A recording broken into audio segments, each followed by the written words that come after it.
Hi, welcome back to another session of Paint This with Jerry Yarnell right here at the Yarnell School of Fine Art. And are we going to have a great time today? And as promised, we are going to start a brand new painting. And yes, folks, we're still working in oil painting, another medium that a lot of you have been writing over the last few months and years for that matter. And I've done a few oil shows over the years, but we are doing this whole group of oil painting shows for those of you that really like oil, and I do too. I love oil painting. I just happen to use acrylic a lot for my particular career because it's quick, it dries fast, I can get paintings done. They're now accepted in almost all the major art galleries, museums, and competitions. So I like acrylic, but I also like a good oil painting. And now that you're able to underpaint with acrylic and then overpaint with oil, makes it even sweeter for those of us that like those mediums. Now also, the other reason I'm doing these oil shows is not just to talk about how to paint with oil, but this is specifically the water miscible oils. Now water miscible oils, I want to just kind of continue to kind of unravel the mystery of what they're all about and why they work like they do and why they're called water miscible. Well, let me make a quick explanation, and I'm doing this on almost every show so that you'll finally get the point across, that you'll know how they work. Water miscible, the word water doesn't mean they dry fast. The word water doesn't mean they're like acrylic. A lot of people think that. So we're so used to acrylic having water in it and it dries fast. We hear the word water, or like a watercolor, and it dries fast. Well, it doesn't.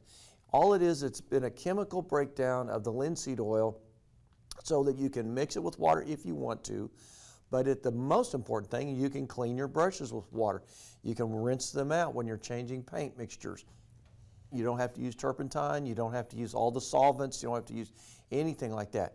So if you want them to work like regular oil, instead of using water, which I don't use water to thin them, I use the water miscible linseed oil.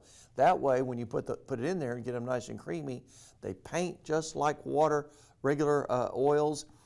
They go on just like regular oils. They dry the same.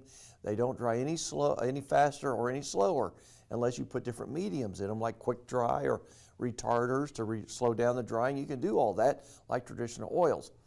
Enough being said about all that.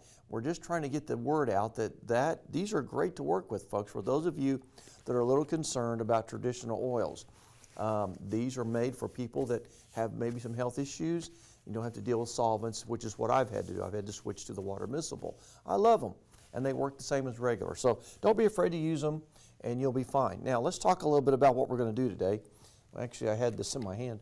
We're going to do a painting called Prairie Magic. Now, I was born and raised in Oklahoma, and you know, Oklahoma has a history of being a prairie state, and so I love the prairie. I do, I really do. I love the mountains. I love it all. I think there's something about an artist that loves all that different landscapes.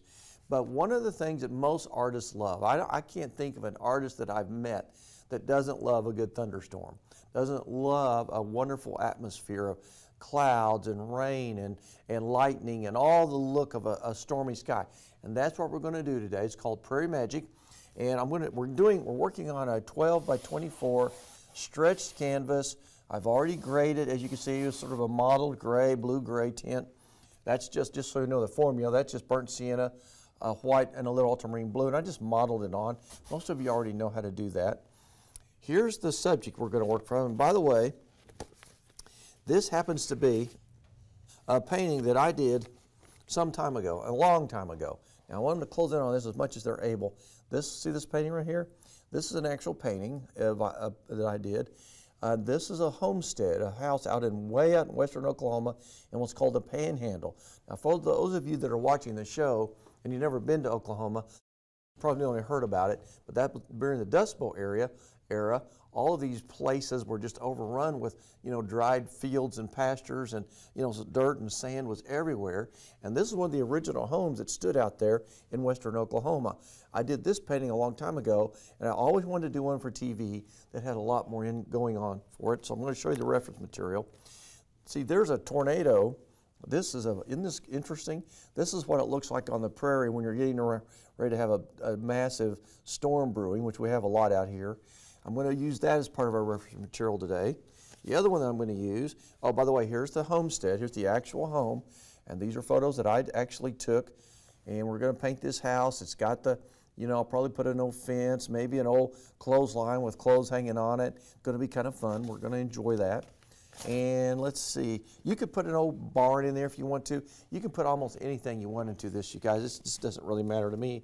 On the back side of this, here's the actual sky that I think we're going to use today. This is the one that I used in that painting. I like it because of the rain bands coming down here. I love the dark clouds up here, and then our house will silhouette on the prairie. You can put just very, very few trees on the prairie. And